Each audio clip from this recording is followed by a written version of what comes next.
né, que é a questão do vício. Hoje, um dos maiores vícios que tem dentro da questão da mocidade, da adolescência, dos teens, é o vício em pornografia.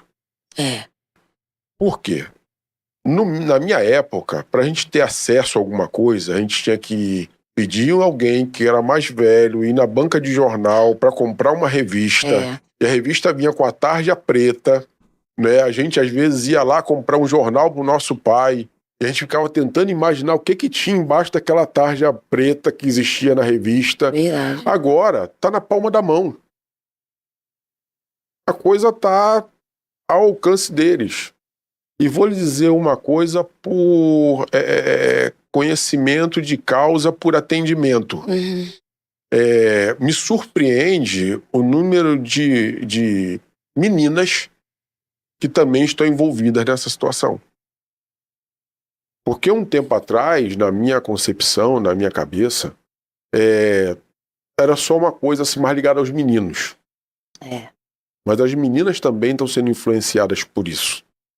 Então, o que eu queria deixar aqui para os pais é: pai ainda é pai, filho ainda é filho.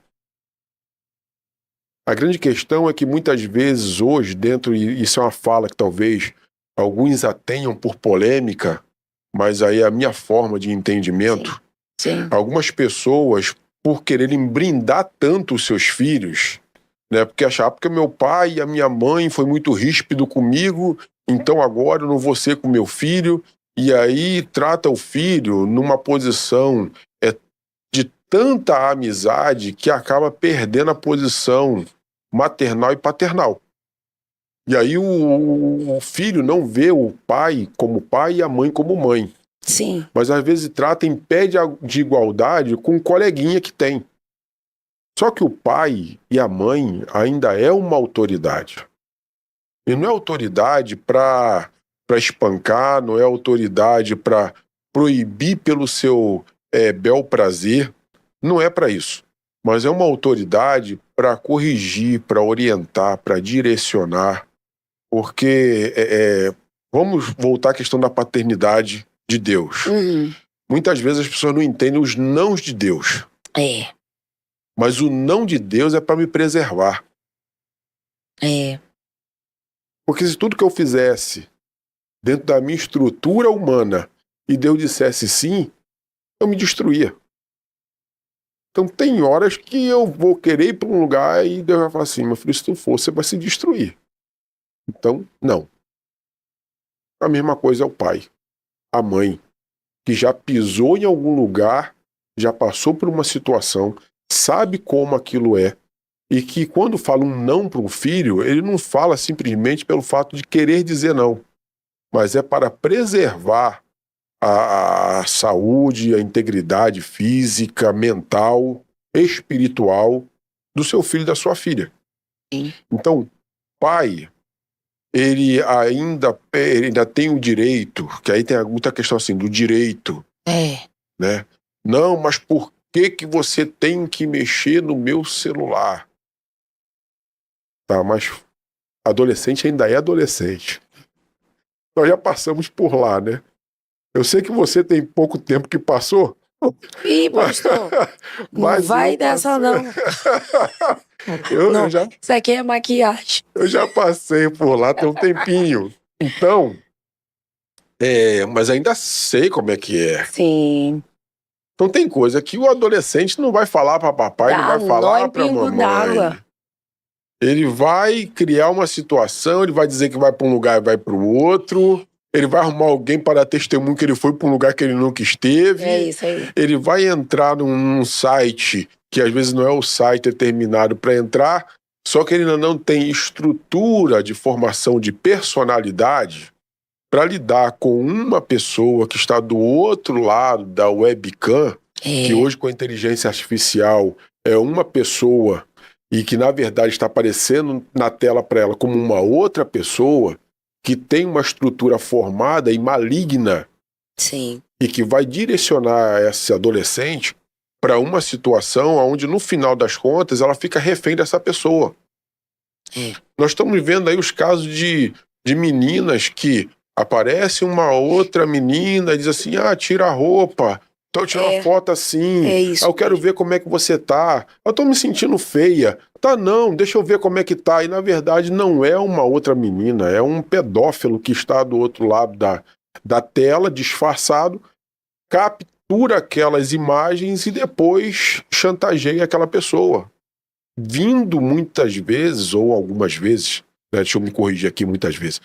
Algumas vezes aquela pessoa entra num estado de pressão emocional tão grande que ela comete suicídio. E os pais só vão saber depois que a criança, o adolescente, enfim, tira a vida. Eles vão falar, eu não sabia. Então hoje, eu vou falar uma coisa aqui. Os jovens e adolescentes da igreja, se eles estão numa igreja séria, eles conhecem o pastor que tem. Se o pastor é alguém direcionado pelo Espírito de Deus, ele não vai tratar as pessoas com vara de ferro. Ele vai criar espaços de acolhimento. Porque é nesse espaço de acolhimento que acontece a cura. Porque o que acontece? Quando a gente olha para a questão do vício, e em especial esse que nós acabamos de falar, existe ali um disparo de dopamina na mente da pessoa o tempo inteiro.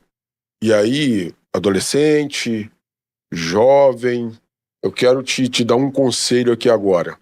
Tá? Muito cuidado com isso. Se você está passando por essa dependência em pornografia, procure alguém, procure um tratamento, busque em Deus para você sair dessa situação. Porque se você é solteiro, você hoje está achando que está tudo bem. Mas você vai carregar essa situação para dentro do seu casamento. E aí, atendemos alguns casos em que quando essa situação chega no casamento, isso traz um problema muito grande.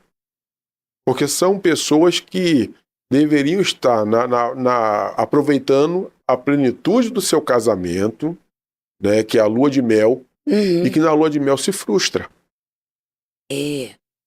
Porque a mente foi dominada e adaptada para uma realidade, que é uma realidade paralela, uma realidade virtual. E quando chega no presencial, o sensorial é diferente. Não consegue ir a determinado lugar. A gente tá falando em código, tá, irmãos? Em nome de Jesus. Entenda. Não conseguem ir em determinados lugares por conta da sua mente. Porque tá tudo aqui, né, pastor?